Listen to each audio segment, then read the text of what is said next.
Shalom, selamat pagi Bapak Ibu Jemaat GKJ Ndagen Palur yang terkasih dalam Tuhan Yesus Kristus.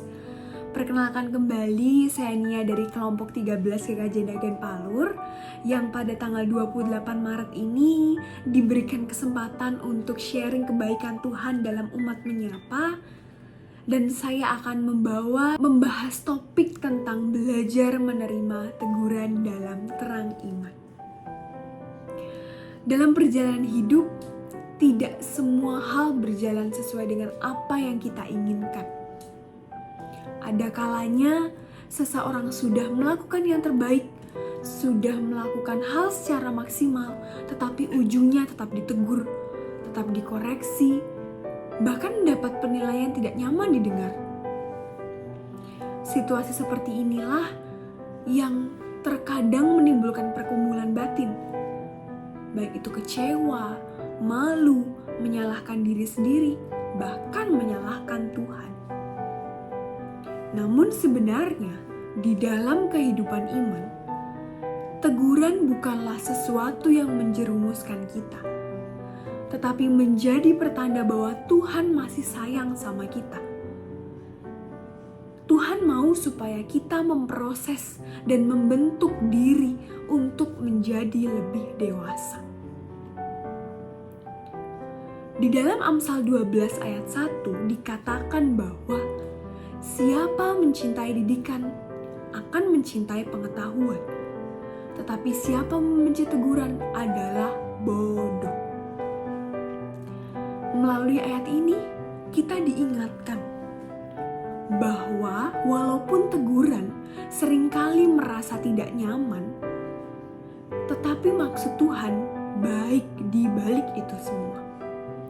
Yaitu Tuhan mau agar teguran itu menjadi kesempatan untuk kita merenungkannya dengan hati, mengambil sisi positifnya, menyikapi dengan rendah hati, dan belajar bertumbuh menjadi versi yang lebih baik.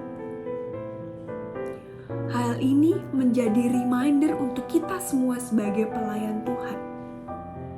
Karena dalam kenyataannya, seseorang begitu fokus menyelesaikan kewajiban sampai tanpa disadarinya ada hal-hal kecil yang terlewat. Contohnya, saking sibuknya, dia bicaranya gak baik. Dia jadi egois, jadi pengen menang sendiri, dan tidak peka terhadap situasi. Nah, dalam momen tersebut, hal-hal sederhana justru menjadi tempat pembentukan karakter. Kerendahan hati, kesediaan menerima teguran, memberi ruang bagi sesama, serta menjaga sikap dalam hal-hal kecil adalah bagian dari proses pembentukan diri. Di dalam Filipi 2 ayat 3 dikatakan bahwa dengan rendah hati yang seseorang menganggap yang lebih utama daripada dirinya sendiri. Melalui ayat ini mengajarkan bahwa kerendahan hati bukanlah berarti merasa rendah, melainkan belajar memberi tempat bagi orang lain dan tidak selalu menempatkan diri di paling depan. Memang tidak ada pribadi yang langsung sempurna. Setiap orang sedang belajar, sedang dibentuk, sedang diproses. Karena itu, ketika kita menerima koreksi dan teguran, yang terpenting bukanlah kita sibuk membela diri, mencari siapa yang salah, siapa yang benar. Tetapi harusnya kita berani bertanya dan juga menilik ke batin kita untuk bertanya, sebenarnya apa sih yang Tuhan ingin ajarkan melalui ini? Karena terkadang Tuhan mengizinkan rasa tidak nyaman supaya manusia belajar merenungkan diri, menurunkan ego, menata hati, dan menyadari bahwa pertumbuhan sejati lahir dari kesediaan untuk dibentuk.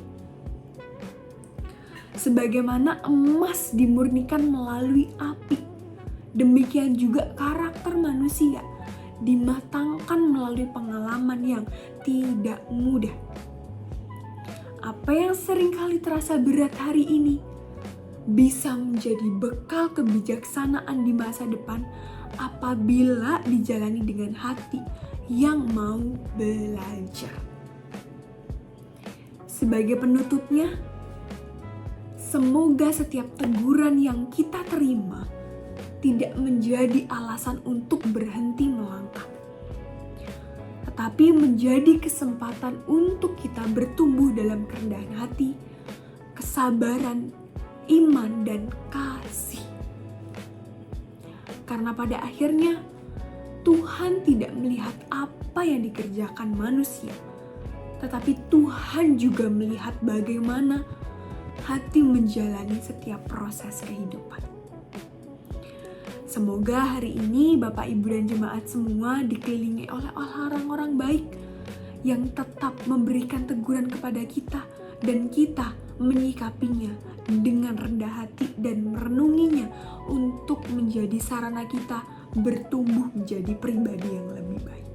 Terima kasih, Tuhan memberkati.